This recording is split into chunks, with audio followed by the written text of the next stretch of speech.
हैदराबाद की सड़कों पर बहुत जल्द डबल डिकर बसें दौड़ती नजर आएगी। मुल्क के 4 अहम शहरों के लिए जुमला 130 बसें अलॉट की जा रही है। इस फहरिस्त में तेलंगाना का दारुल हुकूमत भी शामिल है। डीजल की कीमतों में इजाफा, आलूदगी फैलने के सबब आम बसों की जगह इन इलेक्ट्रिक बसों को मुतारुफ किया जाएगा।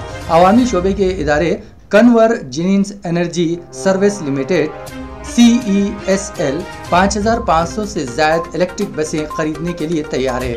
इनमें 130 डबल डिकर बसें हैं। पहले मरहले में हैदराबाद, बेंगलुरु, सूरत, कोलकाता के लिए जारिया साल जुलाई तक डबल डिकर बसों को दस्तयाब करवाया जाएगा।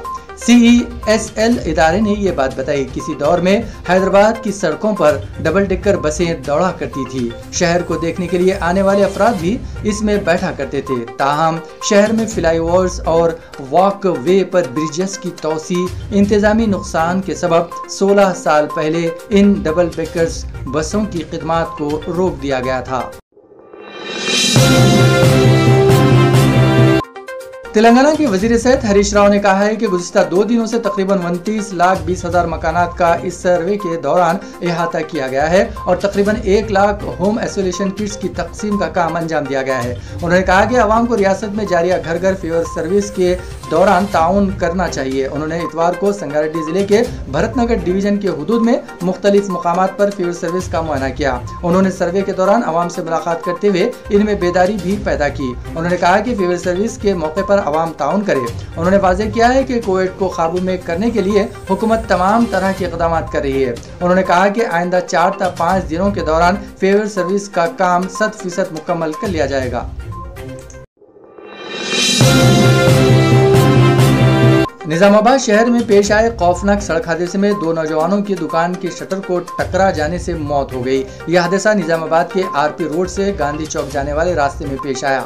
बताया जाता है कि निजामाबाद के नागाराम से ताल्लुक रखने वाले 2 नौजवान 27 साल विशाल और 21 साल राजू प्लेयर बाइक पर किसी काम से गांधी चौक जा रहे थे कि दरमियान में बल्दिया की जानिब से सड़क पर खोदे गए गड्ढे में तेज रफ्तार बाइक गिर पड़ी और 2 नौजवान सामने वाक़े एक दुकान के शटर से टकरा गए, जिसके नतीजे में इन दोनों की मौके पर ही मौत हो गई। कोरोना की नई वेरिएंट ओमिक्रॉन के बाद इसकी नई शक्ल BA.2 का पता चला है। बरतानिया में ओमिक्रॉन के 426 केसेस में वायरस की नई शक्ल BA.2 की तौसीक हुई है। UK की सिक्योरिटी एजेंसी UKHSA ने यह इत्तला दी। एजेंसी की जानिब से जारी करदा एक बयान में कहा गया है कि बरतानिया ओमिक्रॉन की नई शक्ल BA.2 की जद में है। हालांकि इसके मामलात का तनासुब इस वक्त कम है। अभी ये मालूम नहीं हो सका है कि ये कहां से फैला है।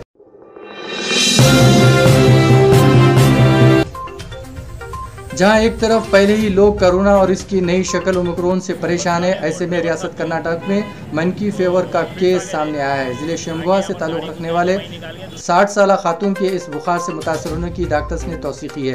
ओहदेदारों के मुताबिक जारिया इस तरह का ये पहला केस है। खराबी सेहत की बिना पर एक खातून अस्पताल से रुजू हुई थी। इलाज के बाद भी इफाका नहीं हो रहा था, जिस पर इसके टेस्ट किए गए, जिसमें इस खातून के मंकी फेवर से मुतासर होने का पता चला। तिरातीली के अस्पताल में खातून का इलाज किया जा रहा है। 2 साल कबल रियासत के सागर मंडल के अरुगा मंटी फेवर से 26 अफराद की मौत हुई थी। इसके बाद से इसके केसेस सामने नहीं आए थे। इसके अलामात भी डेंगू जैसे होते हैं। तेलंगाना हाईकोर्ट ने फलों को पकाने के लिए एथेंस के इस्तेमाल की इजाज़त दे दी है। आम और दीगर फलों के एफियान के जरिए पकाने पर रोक लगाने की हाईकोर्ट में